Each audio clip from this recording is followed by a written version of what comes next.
what's up, y'all? Today we are going to talk about Kennywood, a great traditional park that opened in 1899 in West Mifflin, Pennsylvania, just outside of Pittsburgh. I've been going to Kennywood for a long time. I think my first trip was back in the 80s at some point. So I've seen this park evolve over the years. It's definitely a great old traditional park. There are plenty of vintage rides that you just don't see anymore, like the Bear and Curve. The Kangaroo is a ride I've never seen anywhere else.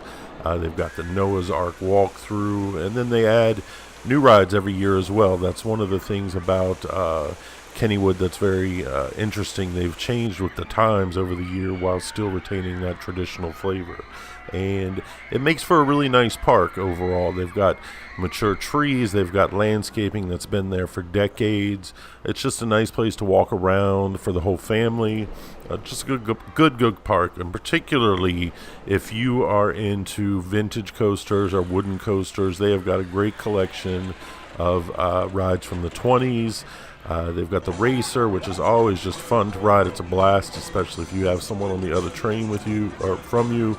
You can try to reach across and touch their hand. That's an old tradition on the ride. Got the Jackrabbit with its awesome double dip.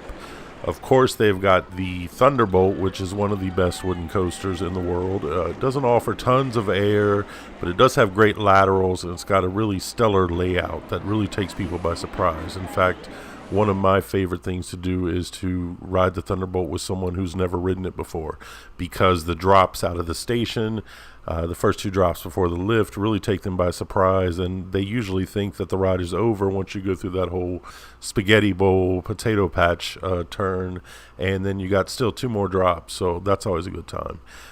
They have the Phantom's Revenge, which is a major improvement on the Steel Phantom. That is an excellent ride with just some outstanding ejector air throughout its course. Really a good ride. We've got some nice design overall in the park as well. You've got old buildings, good food. I, on my last trip, ate at the Potato Patch, and you can see here, I had some delicious, I think, fries with bacon and cheese that were really quite tasty. One thing I did notice, though, during my last visit, which was earlier this summer, towards the end of May, well, actually in spring, towards the end of May, the park was bought by a corporation who owns several amusement parks, and I have noticed a change in the park overall. I don't know if it was just the time of year when I went or what was going on. There are a lot of closed shops down the midways, a lot of closed rides. The Turtle was closed. The Skyrocket roller coaster was closed. I think that's the name of it. I can't even think about it right now. So I didn't even get to ride that. And at one point I did sit down with some people who are local to the area. I just happened to be sitting by them, rather. And they were talking about how much the park had changed. And their particular opinion seemed to be it wasn't for the best. I definitely noticed a change. There are some things I think that were not necessarily good ideas, such as making everyone who comes through the gates pay an admission fee. It used to be you could just go with your family, and if grandma was with you or something like that, she could just walk around and see the kids ride. Now everyone has to pay. So that's not ideal, but what are you going to do? That's the way it goes. So overall, even though the last time I was there, I could definitely see room for improvement. I had a pretty decent time there, and it's a park that you should really visit. If you've never been, it's definitely worth a visit, particularly next year with their new attraction coming, Steel Curtain. My first reaction when I saw the video was, what in the world is this ride? It looks so bizarre. The structure itself, I think, is really just ugly, and the colors I'm not a particular fan of, although I do understand the namesake of the ride and the color scheme. I understand it. The one concern I have about it is that it'll kind of detract from that area of the park.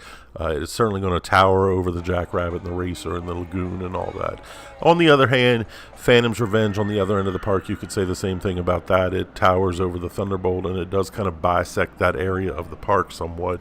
But overall it's blended into the landscape of Kennywood now, and that's certainly one constant factor that's going on at Kennywood. Just change is a constant factor there, so we'll see what it looks like. And the layout itself looks awesome, I think, to be a what is it, 9 loops, I think 8 9. I really like the layout just because it's not loop after loop after loop after loop. They've got things going on in between them, airtime moments, turns, and so forth, so it seems like a decent layout. So we'll see what that looks like next year. I'll definitely go probably on opening day and come back with a report of that. But that's going to be about it for this. Just to say again, if you haven't been to Kennywood, it's a great traditional park. There are other traditional parks I would probably rather go to, especially these days. But if you haven't been, it's definitely worth a visit. So the next time you're in the Pennsylvania area or Ohio, definitely check out Kennywood in West Mifflin. So that's going to be it for this Park Spotlight. Take care and enjoy the ride.